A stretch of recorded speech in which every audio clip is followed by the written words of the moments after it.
All right, so today I'm going to share my favorite books of 2020. If you guys follow me at all, if you see stuff I post on Instagram, or if you follow some of my YouTube videos from the past, then you know that I love to read. I read between 40 and 50 books typically a year. This year I'm actually going to fall a little short. I'm at 33 as of right now. So depending on how long I film tonight, I might actually hit 34 because there's a book I'm almost done with. We'll see. I might just save it till next year. And I read a lot of different types of subjects. So I read fiction, nonfiction quite a bit, and I just kind of go back and forth. People always ask me, Michael, what do you like to read? Tell me something I should read. And to me, this is a very personal decision. I read whatever I'm interested in. So to be honest, most of the times I find out about a book is through like a podcast or a friend, or maybe a YouTube video refers to a book or refers to a writer. And then I kind of look that person up and then go down the rabbit hole and buy usually 2 or 3 or 4 of their books. So yeah, I got a problem. I have way more books than I have time. I will never finish all the books that I own. But for me, I get nervous that I'm gonna forget about the title. I should just keep a list. I keep a list of the books I've read, but not necessarily the books I want to read. So maybe that's what I'll do. Instead of just buying the book, because that's what I do, I get scared that I'll forget. So I just buy it, put it on the shelf, and then I'll get around to it maybe at some point. So anyhow, so I thought that it would be interesting for me to share my top books of the year, the ones that resonated with me for different reasons, and I'm going to go into each of them. And I highly recommend all the books that are on my 2020 list. If you haven't read them already, I highly encourage you to get out there. Well, I would say go to a bookstore. That's kind of tough. Amazon's still shipping, or if you have an e-reader, I read a lot on my iPad. I also have a Kindle. That's how I get a lot of the books that I can't find in China. So for me, I do order some that I really want a physical copy of, depending on, it's either maybe one of my favorite authors, or like towards the end of the year, Barack Obama published his first volume of his memoir. It's an important book. It's a U.S. president, one that, I thought did a decent job. So I wanted that one in hardcover. So I actually ordered that from the UK and it shipped to China because I haven't been able to find any here. So I don't self-censor. There's really nothing out of bounds for me to read. I mean, I'm not into romance or like erotica. It's just not my thing to read. Maybe I should. So reading for me is not only an entertainment outlet, and I do read simply for pleasure sometimes. That's mostly where the fiction books, some of the trashy adventure novels or thrillers that I read, I love those. I grew up reading those. So I'll never stop reading that stuff. But then there's another side that I primarily get my information about the world through books. Yes, I do read a lot online. Yes, I watch a lot of YouTube videos. Yes, I do other research. But for the most part, I read books and I go deep when I'm interested into something. So I've been a reader my whole life, since I was a kid. And it started with my father and I had a very complicated father-son relationship. I wasn't exactly the kid I think he was hoping to have. I was creative and just high-strung, probably ADHD. I was never diagnosed, but probably still am probably. And my dad was just a macho, strong guy, military kind of a guy, and we just didn't see eye to eye on things. But one thing we did absolutely come together around was books. And I have to credit my father for creating that love of reading in me. So he was really smart. He handed me a book that was above my reading level, and the subject matter probably wasn't for kids, but he handed me a copy of Jaws by Peter Benchley when I think I was 10 or 11. And I mean, it blew my mind. It was about a man-eating shark. Besides the obvious violence of a shark eating swimmers, there were sex scenes, there was cursing, there were adult themes about adultery and stuff like that, all in the book. I had never thought about this stuff before. I didn't understand it all, of course. There's no way I could have understood it all. But I was hooked because the book created a feeling in me. It created an emotion. So ever since then, I've been on a tear, reading anything that I could because I want to recapture that feeling that first thriller gave me.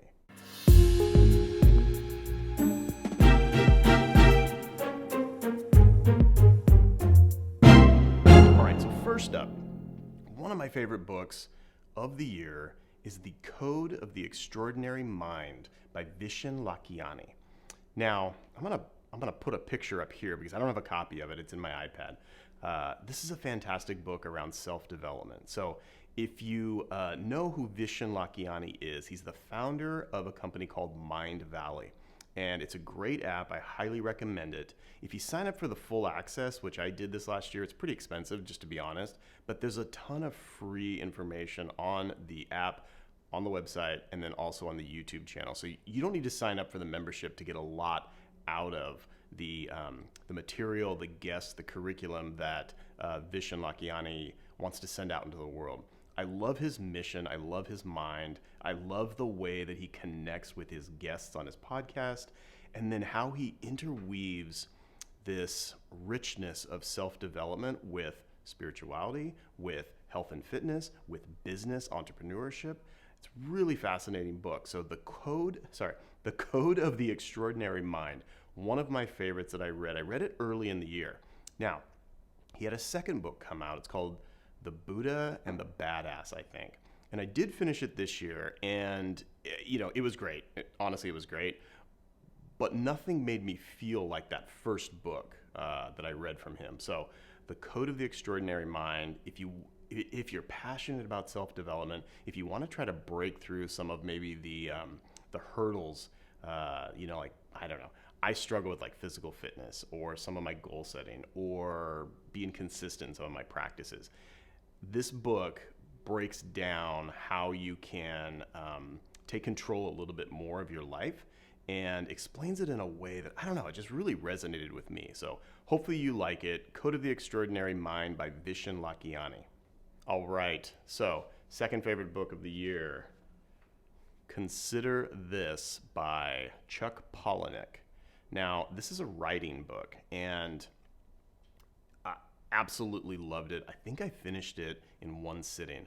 Here, I'll kind of hold it here so you guys get a better look at it. Yeah, I think I finished it in one sitting. I was fascinated by his stories, and he is such a clear writer. So his words have clarity, and you know that you're in the hands of a master writer when you can't think of a better word, right? So every sentence just seems to be perfectly manufactured to create the meaning that the author is intending.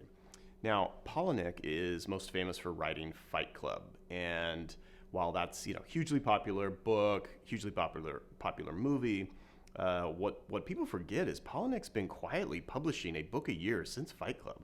Fight Club came out in the early 90s. When I read that book, it totally blew my mind. And what's interesting is that is the first book that I ever bought on Amazon.com. It was my first internet purchase, was a copy of Fight Club. But anyways, in this book, Consider This, Palahniuk breaks down the lessons that he's learned in a life of writing.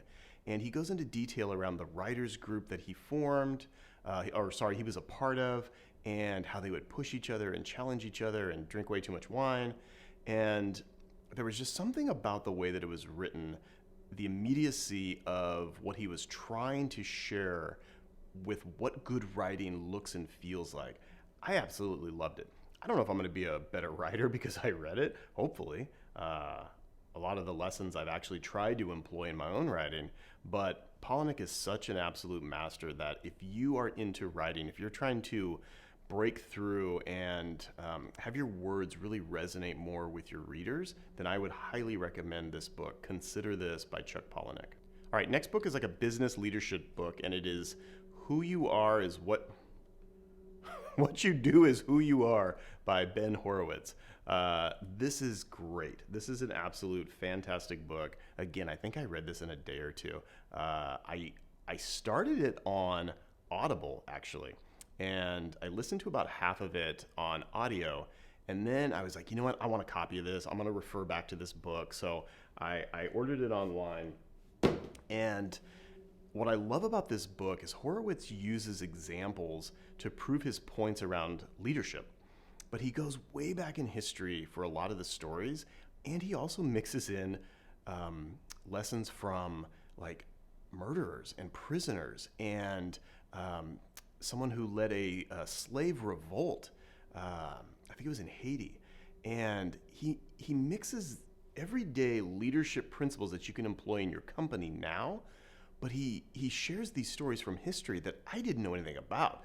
Absolutely fascinating. He also peppers the book with a lot of rap quotes, which is really interesting. So it's this, in one sense, it's this very serious leadership business book, but then he blends it with enough of like history, but then this weird angle of like street cred that just makes it a fascinating read. So highly recommended. He has another book. It's called The Hard Thing About Hard Things or something like that. I've just started it. I kind of started and set it aside, so I'll probably get to that this year. So it might make my list at the end of 2021. All right, so sticking with the kind of personal development books, I've actually read this book twice, and I'm going to put it back on the list because this is one of those books that I'll probably revisit, maybe not every year, but every few years, because it is so absolutely useful. And that's Atomic Habits by James Clear. You probably already have heard about this book. It's everywhere. It's a huge bestseller. You've probably already seen a bunch of reviews on it. I'm not going to go into the details, but it's basically how to create habits that stick, habits that last, how to make yourself a more productive person.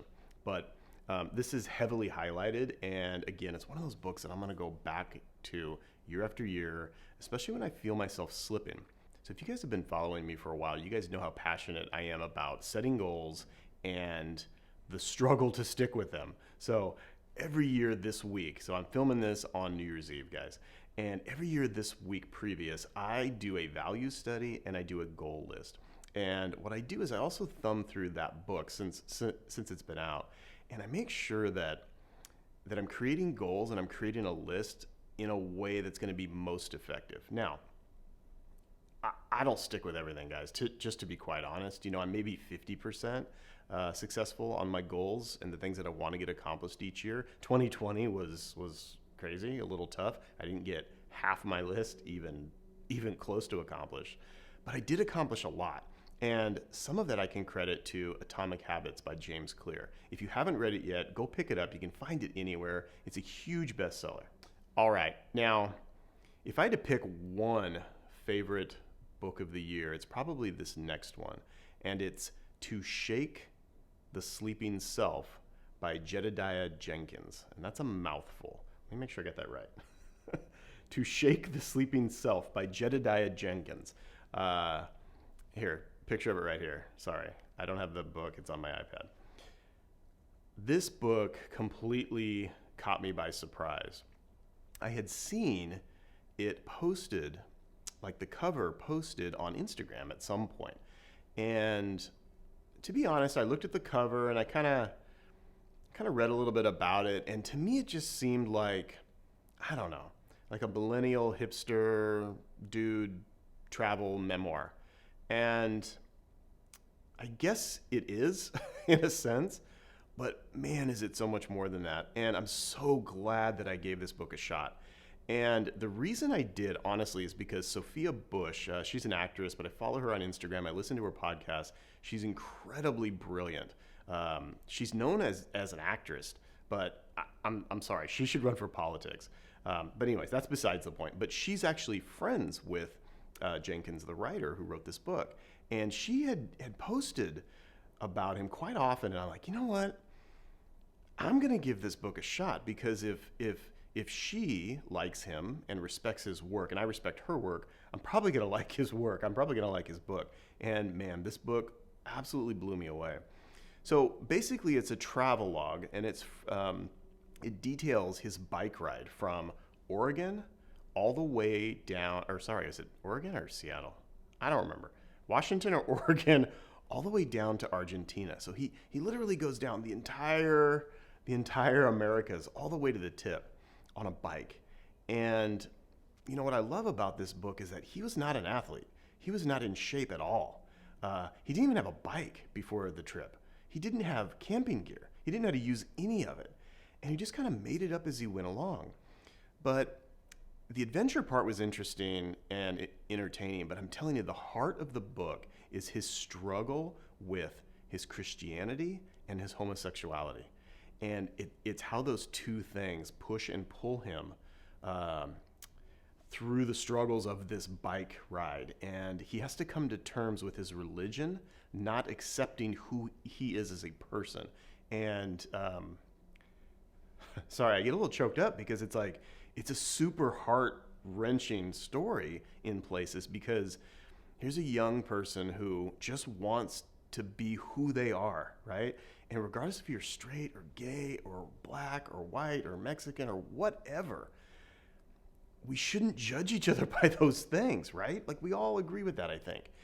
And yet his mother, who's hyper-Christian, is one of the biggest sources of both love and pain for him as he takes this bike ride, as he's trying to reconcile these two seemingly competing, at least that's the way he's been taught, the way he's been raised, these two competing values or identities that makes him who he is.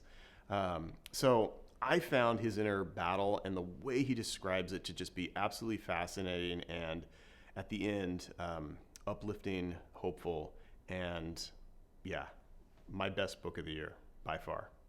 So because I loved To Shake the Sleeping Self so much, I wanted a book similar. I wanted a book about someone on an adventure. So I broke down and I read Wild by Cheryl Strayed. Now, again, this is another super famous book. I always kind of resisted it because I think it was an Oprah book. Not that I'm opposed to Oprah, but I don't know. Sometimes I just, if something's too widely popular, maybe it turns me off for wrong reasons. I did see the movie with Reese Witherspoon. I was in a hotel. I think I was in Hong Kong. I don't remember, but I was somewhere in a hotel and it was on, so I watched it. It was good. I liked it. But then I remembered this book after reading To Shake the Sleeping Self. And this is fantastic. Absolutely amazing. She is such a skilled writer. And what I love about this book, similar to Shake the Sleeping Self, is that, you know, here's another person who is going on a physical journey. And the author, Cheryl Strayed, is hiking the Pacific Coast Trail. And she's a drug addict, I think. I don't know if she actually describes herself as an addict, but it's funny. It's really interesting, actually, in her writing, and I've since listened to a few interviews. She stops just short of saying that she was an addict, but she was doing heroin. To me, that's a drug addict. I don't know, but the way she describes it is very nuanced, and I don't know. It was just absolutely fascinating. The things that she decides to share and the honesty that she shares, some of the things that she did in her life, some of the thoughts that she had, was very brave. And, you know, for someone like myself who does a lot of writing, you know, sometimes when I'm writing nonfiction, you know, about myself or something, I hold back a little bit because, you know, I'm not maybe ready to deal with people knowing certain things about me. And she laid it all on the line. I mean, she shows everything in this book in certain scenes, and it makes for an absolutely powerful read. So if you've seen the Reese Witherspoon movie, it's good. Like, it's a good movie. Don't get me wrong. I enjoyed it.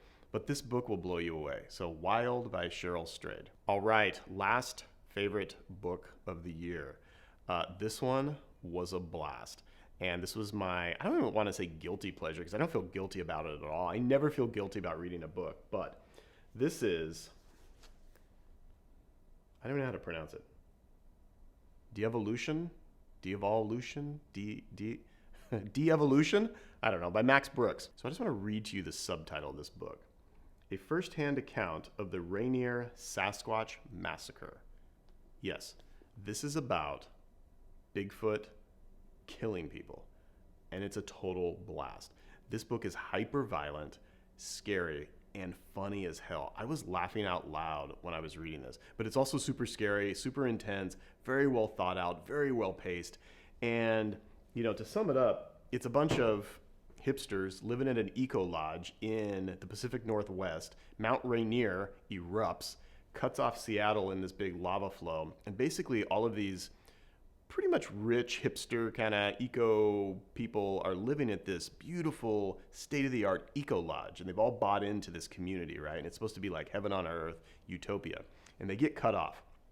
And basically, because Mount Rainier erupted, the habitat of the Sasquatch, the Bigfoots, have been disrupted. So they all come charging into this eco lodge area, this neighborhood, basically.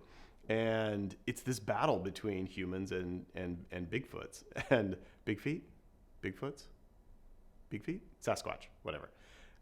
It's a blast. So definitely check that one out. It's the writer who wrote World War Z. If you saw the Brad Pitt movie, it was terrible. The book was fantastic. Same writer. You'll love it.